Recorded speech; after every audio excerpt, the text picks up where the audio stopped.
So yesterday on London Real, I got to sit down with Luke Johnson, who is the chairman of Risk Capital Partners, one of the most successful entrepreneurs in the hospitality space in Britain, former chairman of Pizza Express, of Channel 4, and one of the creators of Gail's Artisan Bakery, Feng Sushi, etc.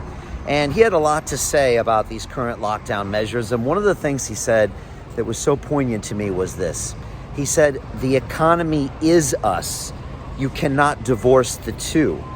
And when you decide to hold everyone at home, it's going to have ramifications. And it's a great concept to think about because I think oftentimes we separate the economy, money from who we are and our livelihoods, but it actually is one and the same thing. Our interactions every day, where we go, the goods and services we purchase, those are our lives. And if we can't be of service to other people, if we can't go out and live this world, then we don't really have lives.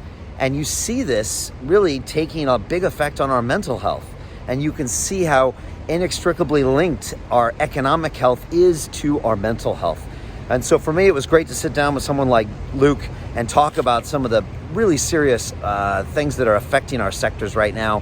1 in 3 businesses in the hospitality sector do not see any hope in the next 3 months. They think they will be going bankrupt. 660,000 jobs have been lost in this sector this year. 192,000 of those jobs right here in London. These are desperate, desperate times, but they don't have to continue like this. And as Luke told me yesterday, he said, Brian, you know, the fear mongering, the fear campaign done by our government, he said, it's apprehensible.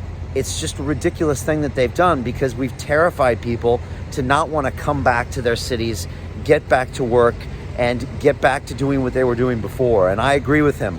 I think that the main thing we need to do here is find a way to get this sector, the hospitality sector, that's only responsible for 3.3% of COVID transmissions, back on its feet. And I wish it would happen now. Now, we might have to wait till December 2nd, but even then, we're hearing there's going to be even more drastic than Tier 3 lockdown measures, earlier curfews, etc. And we're hearing that it's going to be locked back down again in January. This is not the way forward. This is not the way we're going to save our economy. This is not the way we're going to save our younger generation. And one final point that Luke made was this. He said, Brian, economists don't make jobs. Entrepreneurs make jobs. It's a very important point. He said, creating a job is an incredible thing that makes a city thrive. But unless you allow an entrepreneur to do that, it's not going to happen. And how do you do that?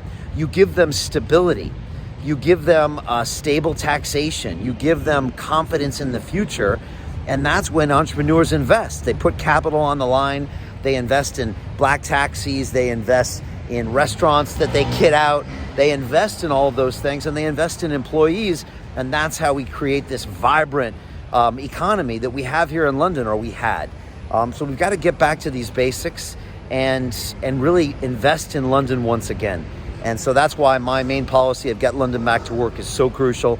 It goes hand in hand with my science first policy, my health first policy, my education first policy, because it's all linked. Again, it's all inextricably linked. The economy to our mental health, to our physical health, it's all one piece of the pie. Again, if there's no economy, how can we fund our NHS? We can't. If there's no economy, how can we keep our citizens mentally healthy? We can't. So we have to look at these as holistic problems because they are. It's not a trade-off of one or the other. You actually must have both. You must have people healthy and you must have the economy going. And that's what we've got to work for here. So please leave your comments below. Tell me what you think about these ideas. Tell me what you think about Luke Johnson's ideas and the desperate nature of where the hospitality sector is. And tell me, do you think we should end this lockdown? Thank you.